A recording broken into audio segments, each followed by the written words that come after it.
Assalamualaikum warahmatullahi wabarakatuh.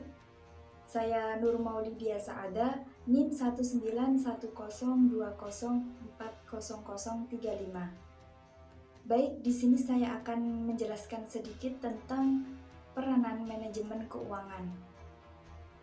Nah, sebelum masuk pada peran manajemen keuangan, manajemen keuangan sendiri adalah seluruh aktivitas perusahaan yang berhubungan dengan bagaimana cara memperoleh dana, menggunakan dana, dan mengelola aset sesuai tujuan perusahaan secara menyeluruh menurut Sartono tahun 2000. Kemudian, peranan manajemen keuangan.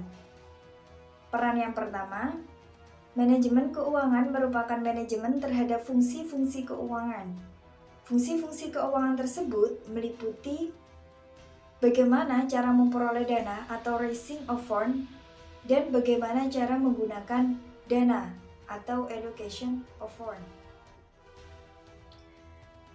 Peran yang kedua, manajer keuangan berkepentingan dengan penentuan jumlah aktiva yang layak dari investasi pada berbagai aktiva dan memilih sumber-sumber dana untuk membelanjai aktiva tersebut. Peran yang ketiga, untuk memperoleh dana, manajer keuangan bisa memperolehnya dari dalam maupun dari luar perusahaan.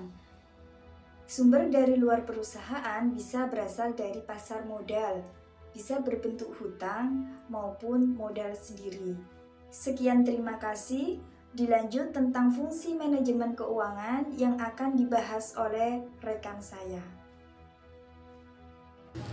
Baik, nama saya Sofa Ulinuha, NIM 1910200436.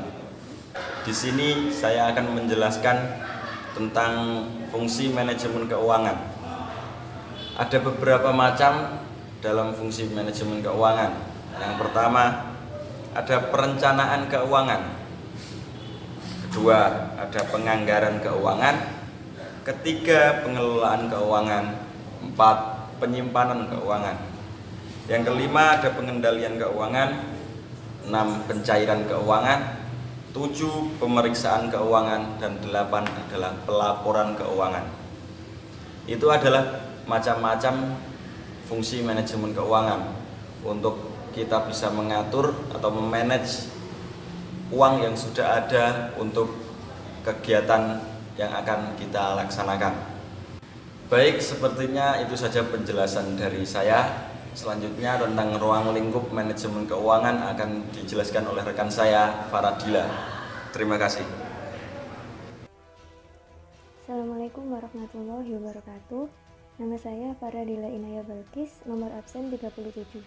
Di sini saya akan sedikit menyampaikan tentang ruang lingkup manajemen keuangan.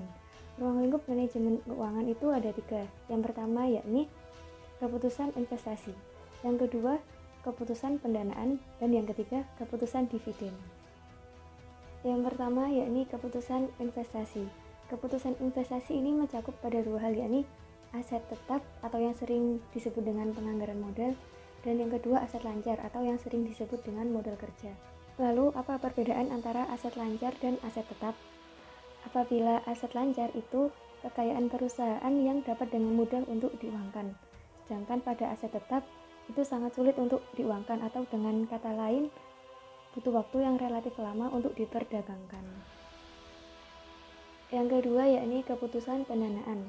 Keputusan pendanaan yakni berkaitan dengan peningkatan keuangan dari berbagai sumber, yang termasuk dalam hal ini jenis sumber keuangan, biaya pendanaan, periode pembiayaan, dan imbal hasilnya.